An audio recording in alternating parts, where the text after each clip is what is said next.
not to be flippant about it, but death is the great leveler in general, and we're all going to succumb to it at some point. I mean, this is not an original observation. Now, large catastrophes, that's true, can have this effect. I think there are several things to point out about this.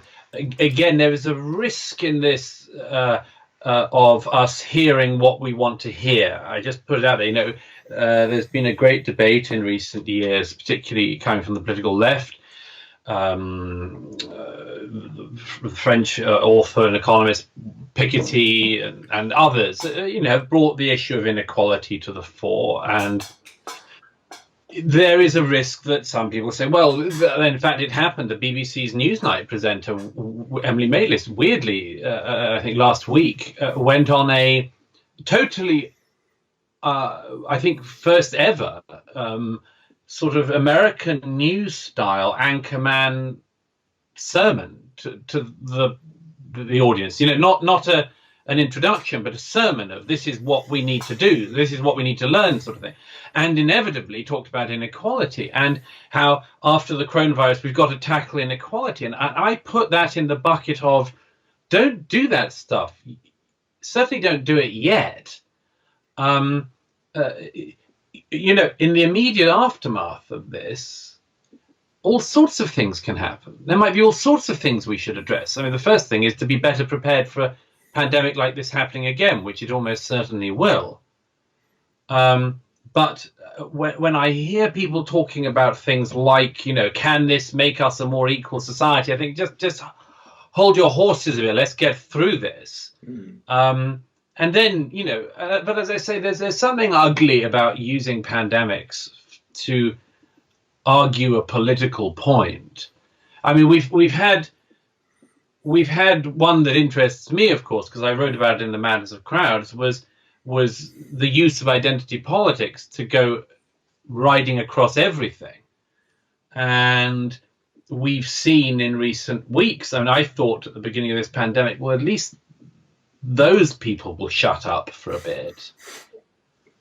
Well, it was a matter of hours. They remained quiet. And then, we got the usual things, the people who wanted to accentuate, war between the sexes, started arguing that women were more at risk from coronavirus than men, and then the stats showed the opposite, but they didn't shut up about that. They just said, well, more men might be dying, but it's women who are suffering. There have been really ugly attempts to racialize this.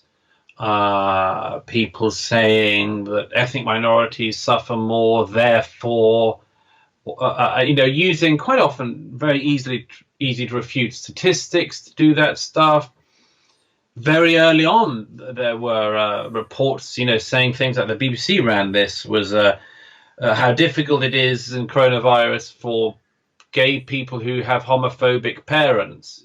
Well, sure, but it is difficult for straight people who find their parents irritating, and why are we doing this?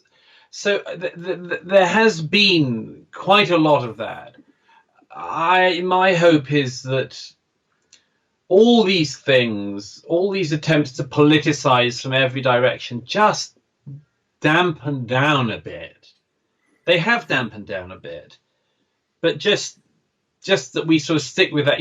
It's not interesting to keep dividing people at a time like this, and I'm sort of enthused by the fact that there isn't much appetite for that stuff, and that broadly speaking, we're more interested in unity to get through this than in the people who'd wish to divide us, along class lines or economic lines or racial lines or sex lines or anything else. We will make America great again.